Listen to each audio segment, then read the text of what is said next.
Time now for sports on 104.7 The Cave. Here's Ned Reynolds. Mike the intern, Ned Reynolds, in the studio on a Wednesday morning. So one of the constants in life, my friend, is change. And the ever-evolving NCAA has a new plan. Let's talk about it. It is a new plan put together by the NCAA president, Charlie Baker, who's the former governor of Massachusetts, decided not to run again, and in my opinion, a brilliant individual. He felt, as did many of the others in college sports, the NCAA was quickly plummeting into irrelevancy. So he's devised a new plan, and I like it, and it does involve the direct payment to the athletes by the very rich schools. It's a little bit on the complicated side, but the very wealthy colleges, and you can imagine which ones they are, the ones that have the huge crowds for college football that bring in millions, if not billions of dollars, they're going to be allowed to form a pool of $15 million each per college.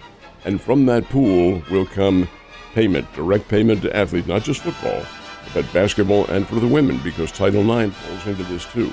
Okay, the colleges, the very rich ones, are going to be allowed to break away from the NCAA and have their own organization in which they make their own rules. Not rules as far as the playing of football is concerned, nor does it necessarily mean they won't play the other teams. They will. But these very wealthy colleges are going to be allowed to pay the players directly.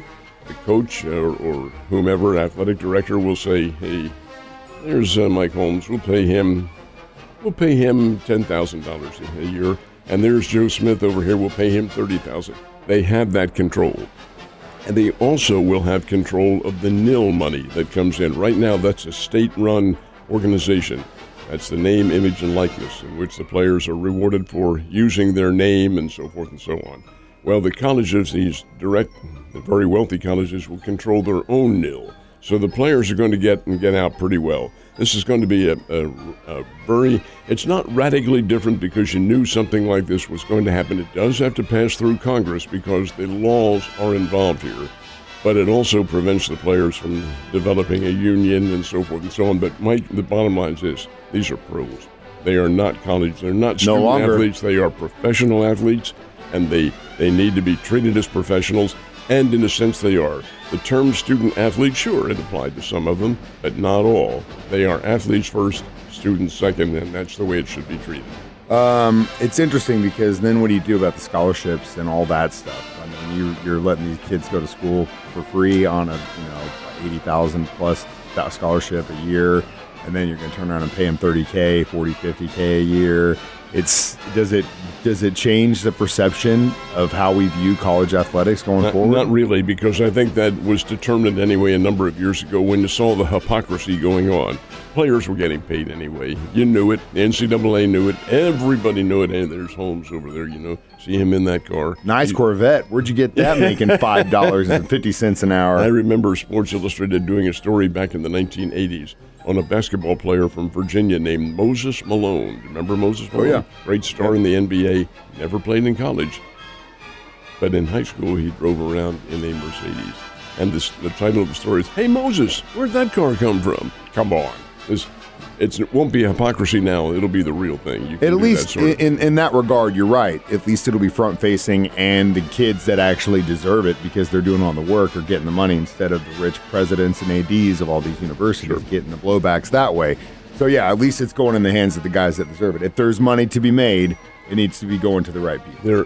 Almost every player I've ever run into at whatever college, including local ones here, talked about going into their lockers, opening up, and there's a couple $100 in there all of a sudden. Come on.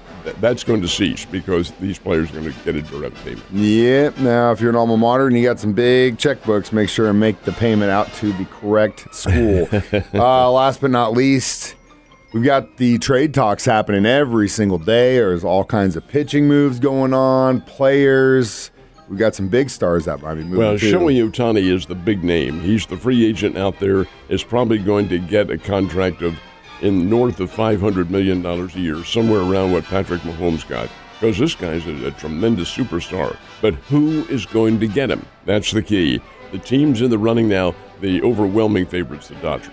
Los Angeles has already had conversations with Ohtani, and he seems to be leaning in that direction, probably wants to stay on the West Coast. But the Toronto Blue Jays are also in the hunt. Why? Because one of Ohtani's best friends plays for the Toronto Blue Jays. The Angels, that's the ball club that Ohtani's been playing for ever since he's been in the United States. They are considered to be in the hunt. And the San Francisco Giants, they are the top 4. The betting odds, however, are on the Dodgers to win. Basketball Bears on the road last night in Tennessee. How they doing? Well, they gave a great fight to Middle Tennessee State, but the Blue Raiders, the host team in Murfreesboro, Tennessee, won the game by a score of 77-73 in overtime. Big factor is this. Bears got great games from Donovan Clay and Alston Mason. Those guys were scoring very well. Bears shot better. They shot 40%. They're capable of doing just that. Trailed by 15 points in the second half, but made a big-time rally and caught Middle Tennessee State at the buzzer. Tied the game and sent it into overtime. And in that extra period, the extra 5 minutes that they played, the Bears just couldn't get their key shots to fall. The Blue Raiders got pretty good foul effort, although the Bears went to the foul line more times than Middle Tennessee State did on the Blue Raiders' home court. But the bottom line is a 77-73 loss for the Missouri State Bears, who now come home on Saturday to play their second straight Conference USA team, Middle Tennessee State's Conference USA, which is a league that many fans around here would like the Bears to go to. I'm not sure I'm in agreement with that, but the other team coming in Saturday, Sam Houston State, and the Bears beat them down in Texas last year. So a little payback is in order for the Bearcats coming in here for a 6 o'clock game on Saturday evening. Exciting stuff. Unfortunate, but I still believe they're having a great season. Last but not least, they will. Yeah. They will have one. Chiefs definitely took a little bit of a dive in the NFL power rankings after losing in Wisconsin on Sunday night. We have talked about this time and again. The power rankings, folks, mean nothing. They are a discussion point for the media, discussion point for the fans, and the Chiefs did. They dropped down to 6th place. The San Francisco 49ers, as you might expect, number 1, Baltimore Ravens 2, Philadelphia Eagles 3, and the Chiefs in 6th. Hey, count on this. It doesn't mean a thing, number 1. And number 2, that's not where the Chiefs are going to end up. They're too good a team for that. But nonetheless, they are in 6th in the power rankings at the moment. And from a mental standpoint, that's got to be a perhaps motivating factor for the red and the white. That's where I like where the red and gold live, is when people start to underestimate us. And that, my friends, is what I red like. And gold. It's red and gold, baby. That's what I believe, red and gold. They used to be red and white. No, that's always red and gold. Always red and gold. Maybe you're getting confused with the green and white. No, your own What team. kind of uniforms did the Chiefs? Well, base colors. Base colors are white, weren't they? But where's that? Gold's in there too, buddy.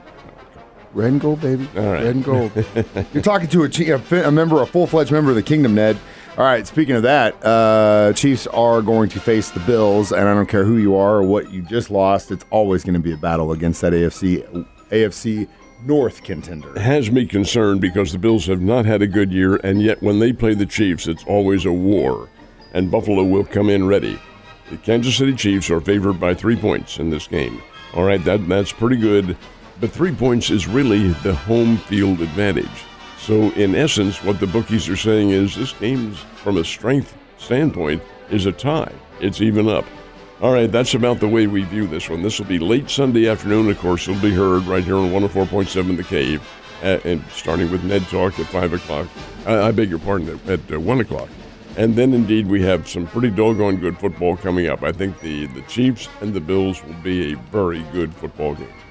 Agree with that, and maybe that's why we were caught sleeping in Green Bay, because we were looking towards that game. Another example where we were looking ahead when we should have been looking right in front of us. Ned, we got a lot more sports to talk about tomorrow. I will see you then, sir.